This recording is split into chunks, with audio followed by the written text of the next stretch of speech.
네, 오늘 말씀 우리 함께 봉독하도록 하겠습니다. 오늘 말씀 누가복음 13장입니다.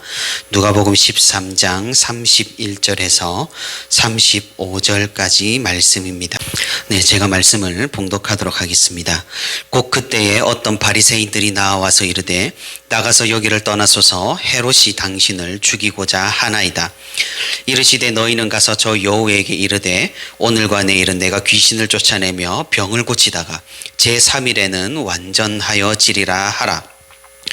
그러나 오늘과 내일과 모레는 내가 갈 길을 가야 하리니 선지자가 예루살렘 밖에서는 죽는 법이 없느니라. 예루살렘아 예루살렘아 선지자들을 죽이고 내게 파송된 자들을 돌로 치는 자여, 암탉이 제 새끼를 날개 아래에 모음같이 내가 너희의 자녀를 모으려 한 일이 몇 번이냐. 그러나 너희가 원하지 아니하였도다. 보라, 너희 집이 황폐하여 버린 바 되리라. 내가 너희에게 이르노니 너희가 주의 이름으로 오시는 이를 찬송하리로다 할 때까지는 나를 보지 못하리라 하시니라. 아멘. 네, 오늘도 주님의 날개 아래에서 거하기를 소망하여 이렇게 기도의 자리에 나온 성도 여러분 또 진심으로 환영하고 축복합니다. 주님의 보호하심과 또 인도하심이 오늘 말씀을 듣는 성도 여러분들에게 충만히 있기를 소망합니다. 사랑하는 성도 여러분, 우리는 자고로 쉽지 않는 그런 시대에 살고 있습니다. 이 세상에서 쉬운 시대가 또 어디 있겠냐마는 우리가 이 세상에서 믿음과 신앙을 지키며 사는 것은 정말로 어려운 시대가 되어 버렸습니다. 우리 목에 칼이 들어오지 않았을 뿐이지 사실 우리는 총체적으로 신앙의 위협을 경험을 하고 있습니다. 왜 그렇습니까? 문화적으로 또 사회적으로 그리고 경제적으로 세상은 끊임없이 그리스도인들에게 그리고 교회에게 도전하고 있기 때문입니다. 기독교 문화가 세상의 문화를 이끌던 그런 시대도 있었습니다. 또 교회가 세상의 빛과 소금의 역할을 충실히 해내며 경제적으로도 나라를 이끌던 그런 시대도 있었습니다. 하지만 지금은 거의 모든 분야에서 역전이 되어버린 그런 시대입니다. 교회가 선포하는 말씀을 진리로 믿고 여기는 시대에서 이제는 과학을 진리로 여기는 믿는 그런 시대로 바뀌었습니다. 이런 시대의 상황은 다음 세대의 믿음과 신앙에 직격탄을 쏘았습니다. 세상에서 먼저 지식을 배운 다음 세대는 이미 성경을 부정하기에 이릅니다. 세상의 유혹과 위협에도 쉽게 무너지고 또 교회를 떠나고 하나님을 부인하는 청년들과 학생들이 점차 늘어만 간다는 그런 현실입니다. 그런데 이런 시대상은 서서히 세대를 거슬러 이제는 청년을 넘어서 젊은 부부 세대로 그리고 더 나아가서 40대, 50대까지도 영향을 막대하게 끼치고 있습니다. 정말이지 우리는 쉽지 않은 시대를 살고 있습니다. 물리적인 위협과 협박이 없을 뿐이지 진리의 수호와 복음의 전파로 본다면 우리는 정말 삭막한 시대에 살고 있다라는 그런 사실입니다. 세상은 예전부터 하나님을 거부했습니다. 진리를 호도하고 멸망의 길이 참된 것이라고 거짓으로 사람들을 가르쳤습니다. 세상은 예수님을 멸시했고 또 예수님을 무시했으며 예수님을 위협했고 예수님을 무너뜨리려고 혈안이 되어 있었습니다. 예수님께서는 오늘 본문을 통하여서 세상이 아무리 우리의 믿음과 신앙을 위협한다고 하더라도 우리가 무엇을 지켜야 하는지 그리고 절대적으로 보이는 이 세상의 힘과 비교할 수 없는 하나님의 권능을 우리에게 말씀하고 계십니다. 예수님은 오늘 본문 앞전에서 하나님 나라에 대한 비밀을 사람들에게 알려주셨습니다. 바리새인들과 치열한 공방을 끝낸 후에 예수님께서는 하나님의 나라가 어떤 나라인지 또 우리가 그곳으로 어떻게 갈 수 있는지를 말씀을 해 주셨습니다. 이 말씀을 마친 직후에 31절에 보시면은 어떤 바리새인들이 예수님에게로 다가와 경고를 합니다. 무슨 경고입니까? 헤롯이 예수님을 죽이려고 찾아다닌다고 합니다. 그러니 지금 당장 여기를 떠나야 한다고 말해준다는 겁니다. 우리는 조금 의아하게 생각을 할 수가 있습니다. 방금 전까지 예수님을 죽일 듯이 달려들던 사람들이 갑자기 예수님의 신변을 걱정을 하다니 말입니다. 하지만 정말로 바리새인들이 예수님을 걱정해서 이런 사실을 알려준 것일까요? 그렇지는 않아 보입니다. 바리새인들은 예수님과 토론해서 처참하게 패배를 했습니다. 모인 무리들이 이제는 바리새인들의 이야기를 듣거나 믿지 않고 완전히 예수님에게 매료가 되었습니다. 상황이 이렇다 보니 바리새인들은 위기감을 크게 느꼈을 것입니다. 그래서 예수님을 이곳에서 떠나게 하기 위해서 이런 일을 벌였을 가능성이 큽니다. 바리새인들은 헤롯의 계획을 알려주면은 예수님이 목숨의 위협을 받기 때문에 두려워할 것이라고 생각을 했습니다. 그도 그럴 것이 이 헤롯 왕은 누가복음 9장에 등장하는 세례 요한을 처형한 사람이기에 그렇습니다. 헤롯 왕은 예수님에 대한 소문을 듣고 예수님을 만나기를 원했습니다. 하지만 헤롯 왕이 원하는 만남은 예수님에게 어떤 호감이 있어서가 아니라 아마도 죽일 의사가 있었던 것으로 보입니다.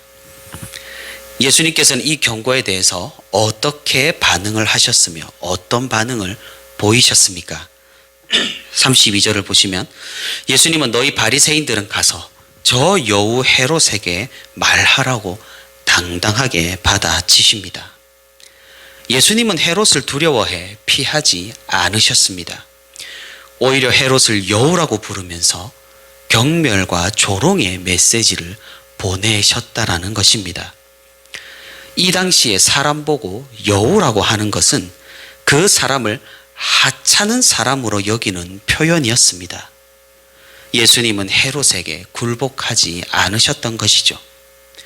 하지만 그렇다고 예수님은 또 무리하게 헤롯의 지역으로 진입하지도 않으셨습니다.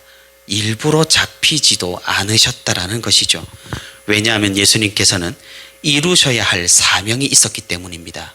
32절 하반부와 33절이 그것을 보여줍니다. 오늘과 내일은 내가 귀신을 쫓아내며 병을 고치다가 제3일에는 완전하여지리라 하라. 그러나 오늘과 내일과 모레는 내 갈 길을 가야 하리니 선지자가 예루살렘 밖에서는 죽는 법이 없느니라. 무슨 말씀입니까? 지금 이곳은 예루살렘 밖이고 또한 아직 때가 이르지 않았기 때문에 예수님께서는 여기에서 죽지 않을 것이란 말씀입니다.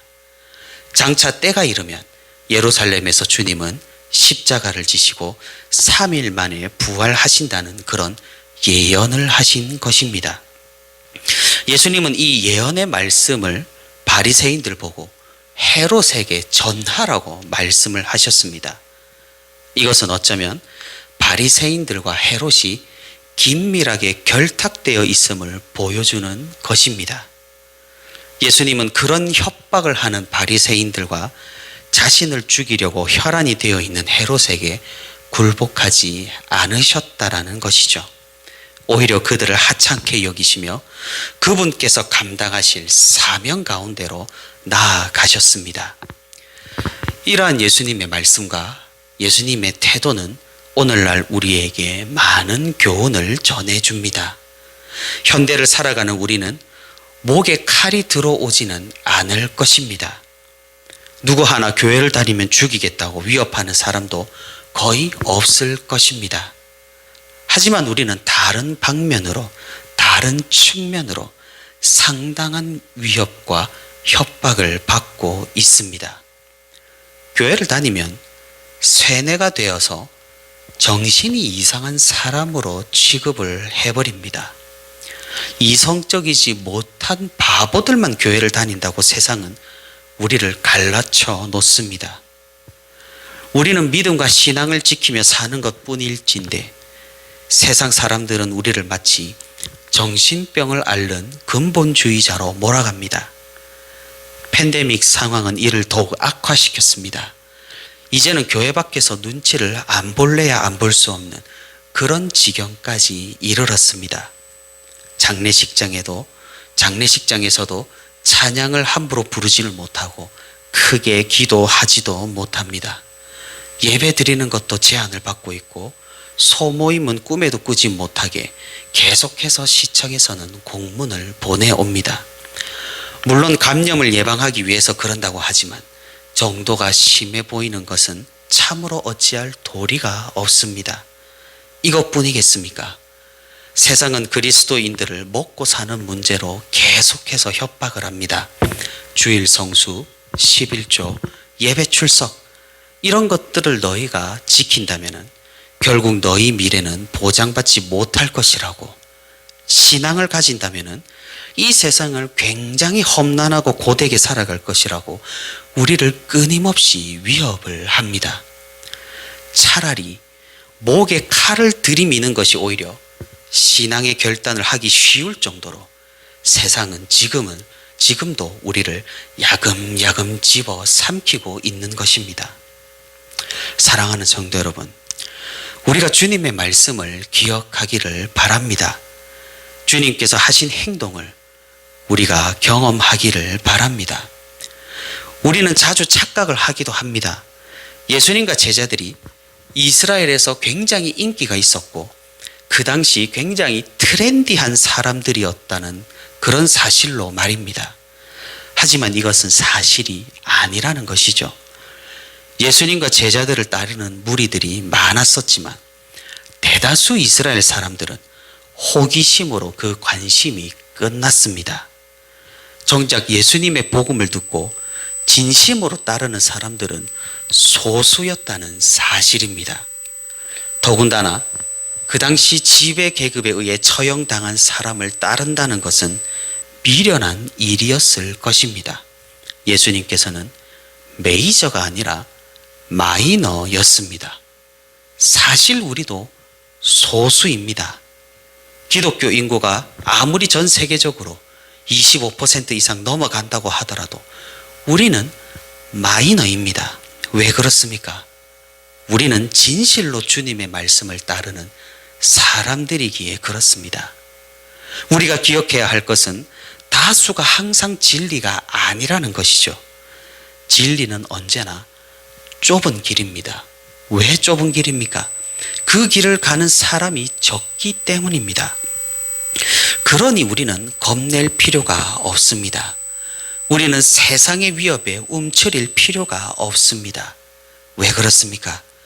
우리가 가는 길이 주님께서 걸어가신 진리의 길이기 때문입니다.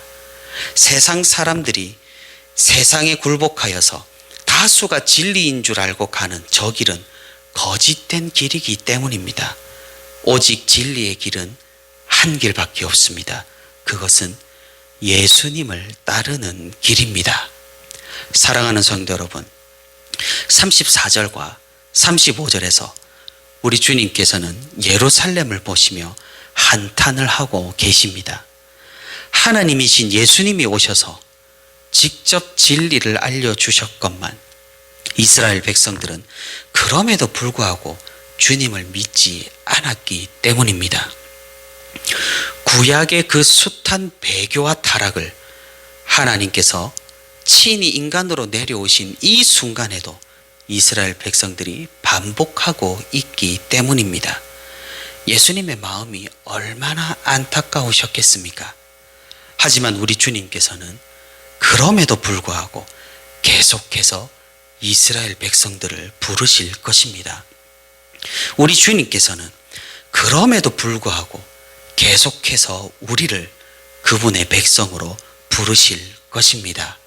그 부르심은 십자가를 통하고 부활을 건너서 마지막 날까지 계속될 것입니다. 사랑하는 성도 여러분, 우리가 이 부르심에 응답하여 주님의 날개 아래로 들어가 평안히 쉬기를 바랍니다. 우리가 그 부르심에 순종하여 하나님의 그 크신 권능의 날개 아래로 들어가 보호하심을 누릴 수 있기를 바랍니다. 35절에서 주님은 세상에 굴복하여 세상을 따른다면 예수님을 믿지 않는 이스라엘 사람들처럼 황폐하여서 하나님께 버림받아 끝까지 주님을 보지 못할 것이라고 말씀을 하십니다. 세상은 흉흉합니다. 세상은 우리를 노립니다. 협박하고 위협하고 우리를 옥죄할 것입니다. 하지만 우리는 괜찮습니다. 왜 그렇습니까? 우리는 믿음으로 주님의 날개 아래에 있기 때문입니다. 하나님께서는 자신의 날개 아래에 모인 성도들을 보호해 주실 것입니다. 비록 우리 인생이 고달프고 힘들며 한치 앞이 보이질 않는 그런 상태에 있다 하더라도 하나님의 보호하심은 영원할 것입니다. 그 보호 아래 우리는 구원을 얻을 것이며 우리는 영원한 안식으로 하나님 곁에 영원히 거하게 될 것입니다. 이 믿음을 가지고 이 소망을 가진 자만이 진정한 평안을 누릴 수 있고 진정 이 위험한 세상 가운데에서도 담대히 살아갈 수 있는 것입니다. 주님을 의지하는 우리의 믿음으로 주님을 끝까지 바라보아 세상에 굴복하여 황폐하여 버림받은 것이 아니라 그분의 날개 아래서 영원히 평안을 누리는 저와 우리 부천시민교회 모든 성도가 되기를 소망합니다.